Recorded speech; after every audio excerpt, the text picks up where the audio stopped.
Hello बच्चों, बहुत बहुत नमस्कार। स्वागत है सभी लोगों का आज के शॉर्ट वीडियो में। आज हम पढ़ेंगे ग्रिग्नार्ड रिएजेंट। बहुत जोर से आप लोगों की रिक्वायरमेंट आई थी, काफी बच्चों ने लाइक किया था। ग्रिग्नार्ड रिएजेंट पे सबसे ज्यादा लाइक मुझे देखने को मिले, तो ग्रिग्नार्ड रिएजेंट के बारे में समझ लेते हैं जरा, है ना। छोटा सा वीडियो है अपना एकदम। चलिए, पहली बात तो ग्रिग्नार्ड रिएजेंट होता क्या है, ठीक है। अगर मैं बात करूं ग्रिग्नार्ड रिएजेंट की, तो भैया ग्रिग्नार्ड रिएजेंट जो है ना, वो दिखता है ऐसा, ठीक है। कैसे बनाते हैं वो भी लिख देता हूं। आरएक्स की रिएक्शन होती है Mg ड्राई ईथर में, Mg ड्राई ईथर में, तो ये बनाता है RMgX, ठीक है। मैग्नीशियम के आउटर मोस्ट ऑर्बिट में 2 इलेक्ट्रॉन होते हैं, तो एक एक इलेक्ट्रॉन आप इसको दे दो, ऐसे तोड़ लो रेडिकल रेडिकल, और इसके पास 2 इलेक्ट्रॉन है, तो एक इलेक्ट्रॉन इससे और एक इलेक्ट्रॉन इससे जोड़ दो, है ना, तो RMgX बन जाएगा। अब बात यह आती है कि सर आपने ड्राई क्यों लिया। अगर मैं यहां मॉइस्ट ले लेता, पानी ले लेता, तो पानी H+ दे देता है, तो यहां पर जो RMgX में R होता है ना, वो R नेगेटिव बना करके H+ के साथ RH बना लेता, पानी के H+ के साथ। और ईथर इसलिए लिया है क्योंकि ईथर का जो नेगेटिव एंड है वो मैग्नीशियम यानी कि ग्रिग्नार्ड रिएजेंट को सॉल्वेट कर देता है अट्रैक्शन की वजह से, है ना। चलिए, तो अब यहां RMgX 2 तरीके से काम कर सकता है।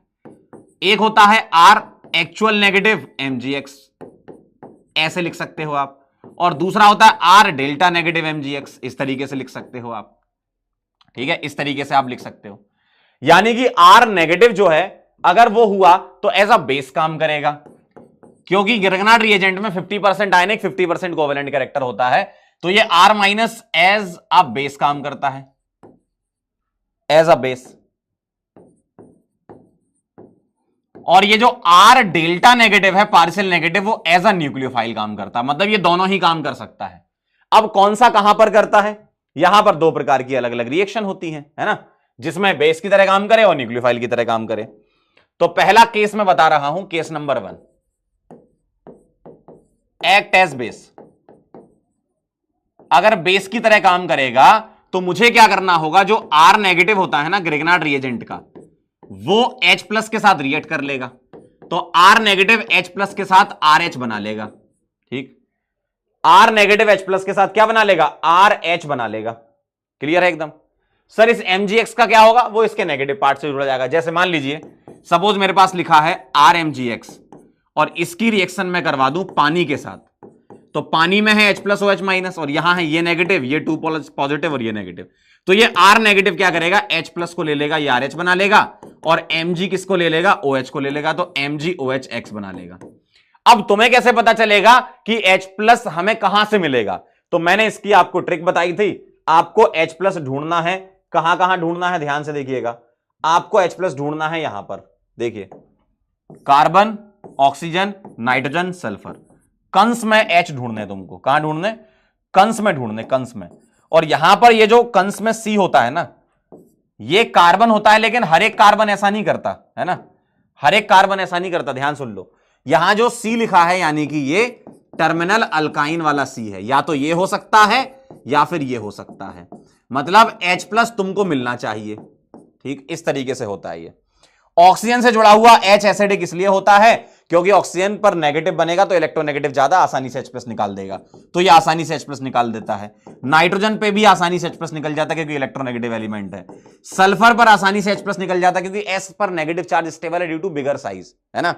अगर मैं नेगेटिव चार्ज की स्टेबिलिटी आपको यहां पर बताऊं, तो C negative, N negative, O negative, F negative, अगर मैं लेफ्ट टू राइट चलूं तो ये होता है, और मैं टॉप टू बॉटम जाऊं तो टॉप टू बॉटम मान लीजिए O नेगेटिव है, S नेगेटिव है, SE नेगेटिव है, ठीक है, या फिर F नेगेटिव है, Cl नेगेटिव है, Br नेगेटिव है, I नेगेटिव है, या नाइट्रोजन फैमिली में चल लू N नेगेटिव है, P नेगेटिव है, AS नेगेटिव है, इस टाइप से। मतलब ये टॉप टू बॉटम वाली बात मैंने कर दी, और ये मैंने लेफ्ट टू राइट वाली बात कर दी। तो लेफ्ट टू राइट क्राइटेरिया होता है इलेक्ट्रोनेगेटिविटी, इलेक्ट्रोनेगेटिव एलिमेंट पर नेगेटिव स्टेबल होता है। टॉप टू बॉटम क्राइटेरिया होता है साइज, जितना साइज बड़ा होगा उतना नेगेटिव चार्ज स्टेबल होगा, उसके रहने की जगह होगी, है ना। तो एक एडिशनल कॉन्सेप्ट मैंने आपको बता दिया। कभी भी नेगेटिव चार्ज की स्टेबिलिटी कंपेयर करानी हो, left to right electronegativity, top to bottom size criteria होता है, ठीक है। और आपको कौन कौन से लेने हैं यहां पर ये वाला लेना है। सर ये ऐसा क्यों होता है, क्योंकि यहां परसेंटेज कैरेक्टर का कॉन्सेप्ट लगता है, क्योंकि इसका हाइब्रिडाइजेशन क्या होता है, sp sp में परसेंटेज s जो है वो 50% होता है और 50% s करेक्टर वाला एसिडिक नेचर में आता है। अल्कीन एसिडिक नेचर में नहीं आता, अल्कीन एसिडिक नेचर में नहीं आता, टर्मिनल अल्काइन एसिडिक नेचर में आती है। क्लियर है एकदम बात। और ये वाले क्यों हैं? क्योंकि O नेगेटिव अच्छा खासा इलेक्ट्रोनेगेटिव है, N अच्छा खासा इलेक्ट्रोनेगेटिव है, सल्फर ज्यादा साइज होने की वजह से स्टेबल होता है, इस पर नेगेटिव है ना। तो CONS वाले कंस वाले ये एक्ट एज बेस की तरह ग्रिगनार्ड एजेंट काम करता है इनके साथ, है ना। अब मैं इनके कुछ सवाल आपको दिखाता हूं, ठीक है। जैसे मान लीजिए मेरे पास लिखा हुआ है CH3MgBr, ठीक है। और अब मेरे पास कंस में से कोई भी आ जाए, कंस में से कोई भी आ जाए, मेरे को टेंशन लेने की जरूरत ही नहीं है। जैसे मान लीजिए मैंने दे दिया आपको CH3 C triple bond CH, तो भाई साहब H+ देगा ये, क्योंकि S कैरेक्टर वाला एनायन बनेगा तो स्टेबल है, यानी कि आसानी से H+ निकाल देगा। और ये CH3 माइनस H+ लेकर के मीथेन बना लेगा। मैंने यहां पर पानी लिख दिया तो ये H+ दे देगा तो मीथेन बना लेगा। अगर मैं यहां मीथेनॉल भी लिख दूं, है ना, तो ये ऑक्सीजन से जुड़ा है ना, तो मीथेन बन जाएगा। अगर मैं लिख दूं यहां पर CH3NH2, देखने में ऐसा लगेगा कि आपको नाइट्रोजन पे 2 H दिख रहे हैं, लेकिन एक बार में एक ही निकलता है, डाई एनाइन नहीं बनता, मोनो एनाइन बनेगा, है ना। एक ही एटम पर 2 नेगेटिव चार्ज स्टेबल नहीं होते, तो ये एक ही H निकालेगा तो CH3 माइनस CH4 बना लेगा। ठीक, मान लीजिए मैंने लिख दिया CH3SH, तो ये H+ निकाल देगा, CH4 बना लेगा। बात समझ में आई? ठीक है। अगर मान लीजिए मैंने लिख दिया CH3C डबल बॉन्डो NH2, तो यहां से भी ये H निकाल लेगा, CH4 बना लेगा। ठीक, बाकी एनायनिक पार्ट ग्रिगनार्ड रिएजेंट के MgX से जुड़ जाएंगे, जो कि बाई प्रोडक्ट हम लिखते नहीं है। समझ गया एसिड बेस वाली रिएक्शन। R नेगेटिव H+ के साथ तुमको जोड़ना है, और H+ कैसे पता चलेगा? कंस से पता चलेगा। ठीक है, ये कहानी है पहला वाला केस। अब मैं चलता हूं सेकंड केस पर, ध्यान से देखिएगा। अब मैं चलता हूं केस नंबर 2 पर। केस 2 होता है act as nucleophile. Act as nucleophile, और न्यूक्लियोफाइल में 2 कैटेगरी आपकी यहां पर बनती है, और 2 को मैं 3 में डिवाइड कर देता हूं। ठीक है, पहली वाली है कार्बोनाइल के साथ ग्रिगनार्ड रिएजेंट की रिएक्शन करवाना। ठीक, कार्बोनाइल के साथ ग्रिगनार्ड रिएजेंट की रिएक्शन करवाना। दूसरी है साइनाइड के साथ ग्रिगनार्ड रिएजेंट की रिएक्शन करवाना, ठीक है, RMgX की। और तीसरी होती है एसिड डेरिवेटिव के साथ ग्रिगनार्ड रिएजेंट की रिएक्शन करवाना। ठीक है, RCOZ की रिएक्शन RMgX के साथ करवाना। ठीक है, इस वाली रिएक्शन का नाम होता है SNAE, addition elimination, nucleophilic substitution by addition elimination. इसका नाम होता है NAR, न्यूक्लियोफिलिक एडिशन रिएक्शन। यहां भी न्यूक्लियोफिलिक एडिशन रिएक्शन। कैसे ऐड करना है डायरेक्टली बता रहा हूं। ग्रिगनार्ड रिएजेंट का R कार्बोनाइल कार्बन से जोड़ करके अल्कोहल बना दो, क्योंकि ये इस पर अटैक करके ये पाई बॉन्ड तोड़ता है, और इस O नेगेटिव को हम यहां पर सोर्स ऑफ H+ कोई भी दे सकते हैं, पानी, एल्कोहल, अमीन वगैरह, कोई भी यहां पर सोर्स ऑफ H+ आपको मिल सकता है। ठीक है, तो ये इसके साथ जोड़ करके अल्कोहल बन जाएगा। क्यों? यहां O नेगेटिव बनेगा, वो H+ ले लेगा, तो ये बना लेगा ऐसा COHR, इस तरीके से। यहां पर क्या करना है, ग्रिगनार्ड रिएजेंट का R वाला पार्ट कार्बन से जोड़कर कीटोन बना दो, है ना, कार्बन से जोड़कर कीटोन, क्योंकि यहां पर आपको हाइड्रोलिसिस वगैरह दिया जाता है। तो यहां बनेगा RC डबल बॉन्डो, इस तरीके से C डबल बॉन्डो, यहां R आ जाएगा। ठीक है, अब यहां जो भी लगा होगा वो उसके साथ लगा देंगे। इसमें क्या होता है, R ऐसा न्यूक्लियोफाइल काम करता है, यहां अटैक करता है, ये पाई बॉन्ड टूटता है, वापस बनता है, Z निकलता है, तो न्यूक्लियोफाइल ऐड हो रहा है और Z एलिमिनेट, यानी कि सीधा Z हटा करके हम R लगा देंगे, ये बन जाएगा। सर इसके बाद फर्दर रिएक्शन करा सकते हो, अगर रिएक्शन एक्सेस में दे रखी है या दूसरा मोल ग्रिगनार्ड का दे रखा है, तो फर्दर रिएक्शन इस तरीके से हो जाएगी जैसे कार्बोनाइल की होती है। ठीक है, तो ये होती है आपकी एज अ न्यूक्लियोफाइल वाली। क्लियर है एकदम?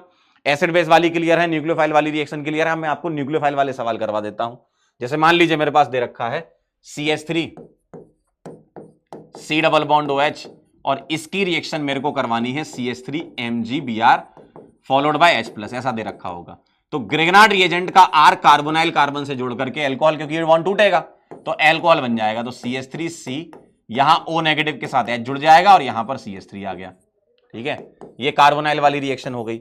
अगर मान लीजिए मैं यहां पर साइनाइड लेकर के आ जाता हूं और ग्रिगनार्ड रिएजेंट ले लेता हूं PHMgBr, है ना, फॉलोड बाय हाइड्रोलिसिस में होता है, तो ग्रिगनार्ड रिएजेंट का R वाला पार्ट साइनाइड के कार्बन से जोड़ करके कीटोन बन जाएगा, क्योंकि हाइड्रोलिसिस हो जाएगा इसका, है ना, तो ये बना लेगा कीटोन इस तरीके से। देखें, क्लियर है एकदम? तीसरा, अगर मैं आपको यहां पर दे दूं CH3C डबल बॉन्डो Z, अच्छा Z में क्या क्या आ सकता है देखें जरा, यहां पर Z में क्या क्या आ सकता है। Z में आ सकता है Cl, Z में आ सकता है OCOR, Z में आ सकता है OR, और Z में आ सकता है NR2, है ना, इस टाइप के आ सकते हैं ग्रुप। मतलब एसिड क्लोराइड बन जाए, एनहाइड्राइड बन जाए, एस्टर बन जाए, या 3 डिग्री अमाइड बन जाए। 1 डिग्री और 2 डिग्री अमाइड इस वाली रिएक्शन को नहीं देते हैं। क्यों? क्योंकि 1 डिग्री 2 डिग्री एसिड बेस देने लगेंगे, क्योंकि नाइट्रोजन के पास H होगा ना। ठीक है, तो अगर मान लीजिए मैं यहां पर Z में सपोज आपके लिए ये करके दे देता हूं कि मान लीजिए मैंने Cl कर दिया, तो इसकी रिएक्शन मैं करवा रहा हूं CH3 MgCl followed by hydrolysis करवा लेता हूं। ठीक है, तो क्या होने वाला है, डेल्टा नेगेटिव यहां अटैक करेगा, ये Cl हटा जाएगा, है ना, क्योंकि ये बॉन्ड टूटेगा, वापस बनेगा, Cl निकल जाएगा। यानी कि आपको क्या करना है, Z हटा करके CH3 लगा देना। वैसे यहां पर हाइड्रोलिसिस की जरूरत नहीं पड़ती है, लेकिन दे रखा है तो भी कोई टेंशन नहीं, नहीं दे रखा तो भी आपको बनाना यही है कार्बोनाइल। लेकिन इसके आगे अगर तुमसे पूछ लिया गया, मान लो आपसे पूछ लिया गया PHMgBr, ठीक है, फॉलोड बाय H+, तो बताओ क्या होगा। तो अब ये डेल्टा नेगेटिव इस कार्बोनाइल कार्बन से जोड़ करके तुम एल्कोहल बना दोगे। इस तरीके से दिख रहा होगा आपको, देखो बात समझ में आ गई। तो आपका एल्डिहाइड कीटोन दे दे, साइनाइड दे दे, एसिड डेरिवेटिव दे दे, कैसे करना है तीनों को एक बार फिर से बता रहा हूं। अगर आपको कार्बोनाइल कंपाउंड पर ग्रिग्नार्ड का अटैक कराना है तो ग्रिग्नार्ड का R कार्बोनाइल कार्बन से जोड़ करके एल्कोहल बना दो। अगर साइनाइड पे कराना है तो ग्रिग्नार्ड का R साइनाइड वाले कार्बन से जोड़कर कीटोन बना दो। और अगर एसिड डेरिवेटिव पे कराना है तो ग्रिग्नार्ड का R एसिड डेरिवेटिव वाले कार्बन से जोड़ करके Z को हटा दो, यानी कि Z हटा दो और ग्रिग्नार्ड का R लगा दो। क्लियर है एकदम। तो ये कहानी थी आपकी। और कभी अगर आपसे रेट ऑफ रिएक्शन के बारे में बात कर ले तो रेट ऑफ रिएक्शन की बातें यहां से चालू होंगी कि भैया एसिड बेस रिएक्शन सबसे पहले होगी। AB रिएक्शन का मतलब एसिड बेस रिएक्शन, तो एसिड बेस रिएक्शन सबसे पहले होंगी। उसके बाद आएगा RC डबल बॉन्ड OCl, ठीक है, एसिड क्लोराइड। फिर आएगा उसके बाद एनहाइड्राइड OCOR। फिर आएगा आपके सामने एल्डिहाइड में HCHO। फिर आएगा RCHO। फिर आएगा RCOR कीटोन। फिर आएगा RCOOR, ठीक है, और फिर आएगा RC double bond O NR2। Sir ये किस लॉजिक पर लगाया आपने? इसमें लॉजिक ऐसा लगता है कि भैया यहां पर देखें जरा, मैंने 4 एसिड डेरिवेटिव बताए। देखो एसिड बेस रिएक्शन तो अलग हो गई, ये तो फास्ट है ही, ये तो सबसे आगे है। ठीक, अब मैंने 4 एसिड डेरिवेटिव बताए थे, 2 आगे रख दो और ये 2 पीछे रख दो, और बीच में एल्डिहाइड कीटोन फंसा दिया मैंने। सर एल्डिहाइड कीटोन में कैसे कंपेयर कराओगे? स्टेरिक हिंड्रेंस कम होगी तो रेट ऑफ रिएक्शन ज्यादा होगी, क्योंकि न्यूक्लियोफाइल को अटैक करना है। तो हाइड्रोजन की तो कुछ स्टेरिक हिंड्रेंस होती नहीं है, तो आप इस तरीके से कर लो। ठीक, दूसरा तरीका होता है आप ऐसे भी चेक कर लो कि इलेक्ट्रोफिलिसिटी क्या है ना। जैसे R यहां इलेक्ट्रॉन डोनेटिंग है, यहां दोनों R इलेक्ट्रॉन डोनेटिंग है, तो यहां पर दोनों R जब इस कार्बन को इलेक्ट्रॉन देंगे तो ये किसी न्यूक्लियोफाइल के प्रति उतना आकर्षित नहीं होगा जितना इसको जरूरत है। क्यों?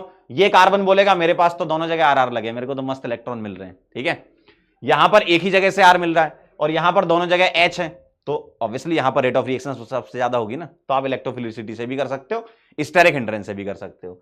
यहां पर अगर मैं इलेक्ट्रोफिलिसिटी की बात करूं तो ध्यान से देखना जरा, यहां Cl लगा हुआ है, तो Cl का -I जो है वो +M से डोमिनेट करता है, तो भयंकर खींचेगा, ये भयंकर खींचेगा, यानी कि यहां पर डेल्टा प्लस बहुत बढ़ा देगा, इसकी इलेक्ट्रिसिटी सबसे ज्यादा हो जाएगी। इसी तरीके से मैंने इस ऑर्डर को सेट किया हुआ है। तो रेट ऑफ रिएक्शन कैसे कंपेयर कराते हैं? रेट ऑफ रिएक्शन के 2 पैरामीटर हैं। रेट ऑफ रिएक्शन के 2 पैरामीटर हैं, एक है स्टेरिक हिंड्रेंस, ठीक है, और दूसरा है इलेक्ट्रोफिलिसिटी। इलेक्ट्रोफिलिसिटी मतलब इलेक्ट्रॉन को पाने की चाहत, ठीक है। स्टेरिक हिंड्रेंस कम होगी तो रेट ऑफ रिएक्शन ज्यादा होगी। ये हम लगाते हैं कार्बोनाइल में, ठीक है। यहां तुम्हें ग्रुप का साइज नहीं पता ना, तुम्हें नहीं पता ना कि Cl बड़ा है या OCOR बड़ा है या OR बड़ा है या NR2, तो यहां इलेक्ट्रोफिलिसिटी से करते हैं। तो इलेक्ट्रोफिलिसिटी में रेट ऑफ रिएक्शन जो है वो डायरेक्टली प्रोपोर्शनल होता है इलेक्ट्रोफिलिसिटी के, ठीक है। जैसे मान लो कभी तुमसे बोल दें कि भैया एस्टर में और 3 डिग्री अमाइड में कंपेयर करो, रेट ऑफ रिएक्शन तो एस्टर की ज्यादा होगी, है ना। इस तरीके से होता है। और ये वाले क्वेश्चन तुमको बहुत कम देखने को मिलते हैं, रेट ऑफ रिएक्शन वाले। ज्यादातर सवाल तुमको ऐसे वाले देखने को मिलेंगे जिसमें आपसे सवाल पूछा जाएगा। क्लियर है एकदम? आई होप आप सभी लोगों को मेरी बात क्लियर होगी। थैंक यू सो मच, आप यहां पर आए और ग्रिग्नार्ड का आपने शॉर्ट में रिवीजन करा। देखो शॉर्ट रिवीजन में थोड़ा सा कम टाइम में हम रिवाइज कराने की कोशिश करते हैं आपको, और आप लोगों को समझ में आ रहा है, ये मेरे लिए बहुत खुशी की बात है, क्योंकि आप लोगों के कमेंट पढ़ के मुझे बड़ा अच्छा लगता है, ठीक है। बड़ा अच्छा लगता है आपके कमेंट आते हैं कि भैया समझ में आ रहा है, रिवीजन हो रहा है ना। तो ऐसे और भी वीडियोस आते रहेंगे। इसी वीडियो के नीचे अब आपको कमेंट करना है कि अगले टॉपिक पर आपको कौन सा वीडियो चाहिए। अगर आपको फुल डिटेल में सारी चीजें पढ़नी है, जिसमें हम पूरा लेक्चर लेते हैं, 2-2 घंटे के लेक्चर लिए हुए हैं, तो आपके सामने हेलो एल्केन हेलो एरीन वाला चैप्टर है, आप वहां से फुल डिटेल में पढ़ लीजिए, कोई दिक्कत नहीं है ना। शॉर्ट वीडियो में जल्दी से क्विक रिकैप होता है, जल्दी से रिवीजन कर रहे होते हैं अपन, ठीक है। मिलते हैं बेटा फिर, तब तक के लिए ओके बाय।